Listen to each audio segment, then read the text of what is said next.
turminha do segundo ano, tudo bem com vocês? É muito bom estar aqui de novo, passando informações e ampliando o conhecimento de vocês. Neste capítulo, nós iniciamos os estudos em relação ao que, Tia Mari? Aos números. Os números estão presentes em nossa vida no dia a dia e em todos os instantes.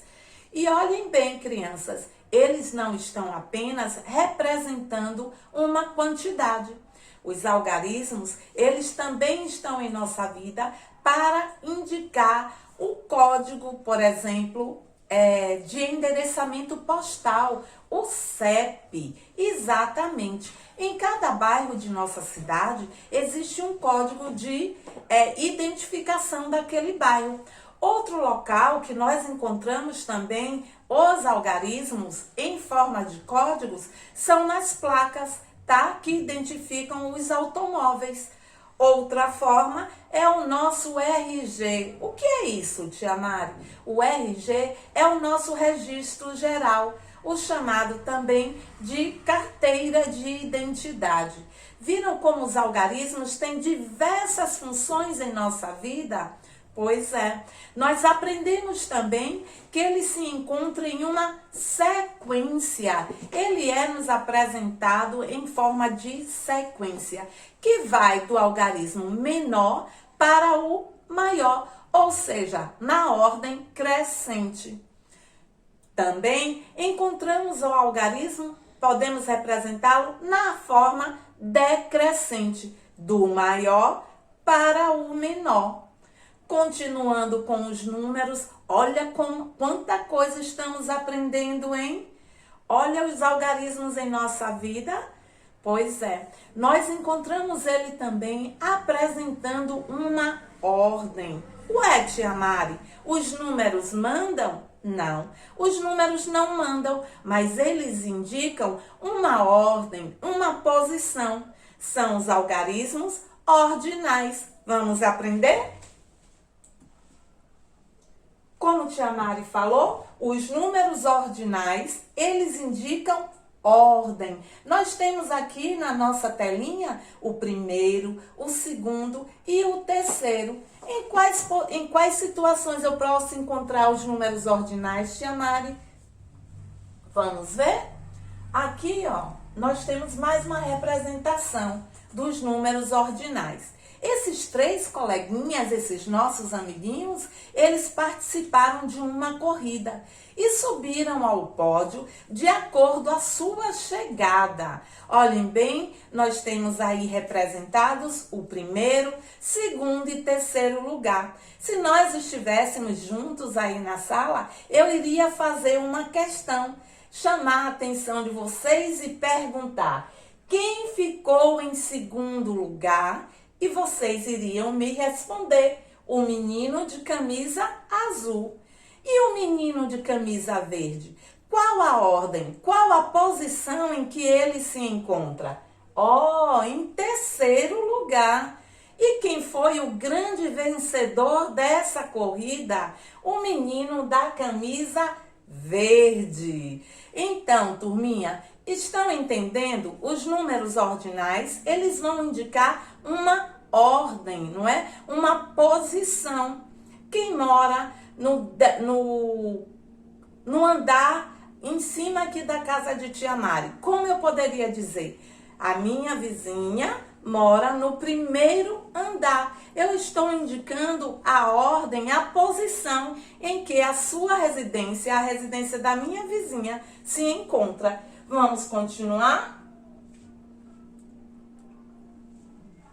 Vamos partir também hoje para aprender um pouquinho sobre os gráficos. O que são os gráficos, Tia Mari? Os gráficos, eles servem para nos indicar o resultado de uma pesquisa, tá? Aqui eu tenho uma representação, ó, de um tipo, tá? De gráfico. Ele está indicando, esse gráfico, a quantidade de alunos numa turma. Na unidade passada, nós realizamos Não foi uma atividade de pesquisa e depois registramos os resultados em um gráfico de coluna, tipo esse aqui, certo? Onde o tema da nossa pesquisa foi em relação ao lanche de vocês.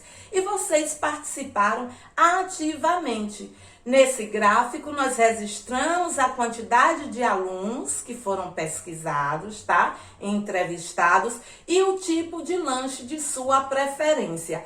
Foi muito legal, não é? Vamos aprender mais um pouco sobre os gráficos?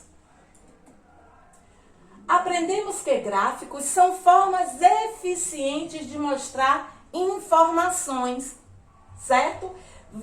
Vejamos esse gráfico aqui, que mostra as preferências de alimento de um grupo de 21 pessoas.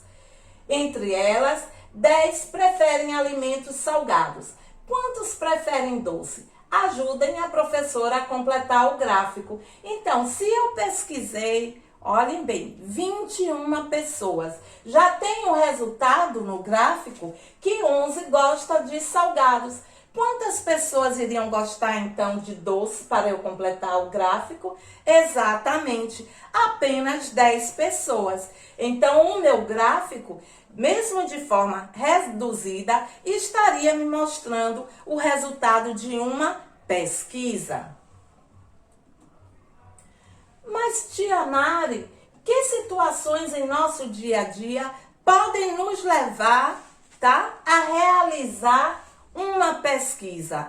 Nós podemos realizar pesquisas em diversos aspectos, não é?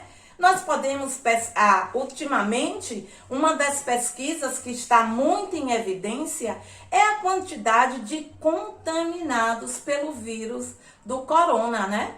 Então, estão sendo realizadas constantemente a pesquisa do número de pessoas que contraíram o vírus, o número de pessoas que se encontram internadas, o número de pessoas que foram curadas. E todo esse processo, esse resultado da pesquisa, ele pode ser apresentado à sociedade, à população, através de um gráfico. Já viram algum gráfico apresentando o resultado dessas pesquisas? Observem as reportagens no dia a dia e vocês vão encontrar gráficos de linha mostrando que estamos no pico da pandemia. Exatamente. Não é?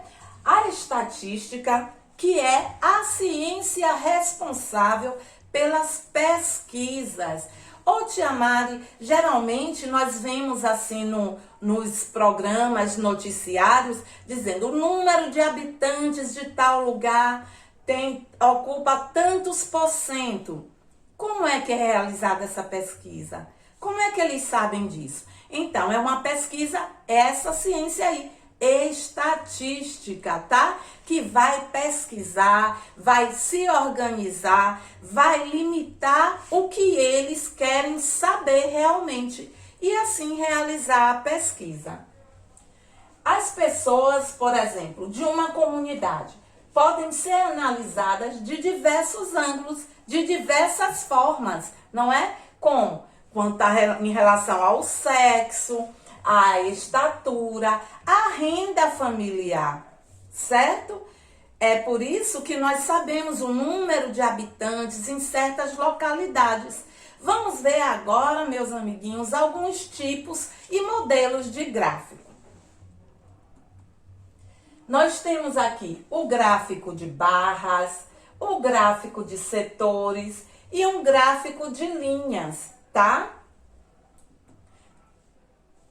E para encerrar o nosso conteúdo, tia Mari quer pedir a vocês que realizem as atividades que irão nas trilhas, leiam bastante, assistam os noticiários, identifiquem as informações contidas nos gráficos que muitas vezes aparecem. Fiquem bem e até o próximo encontro.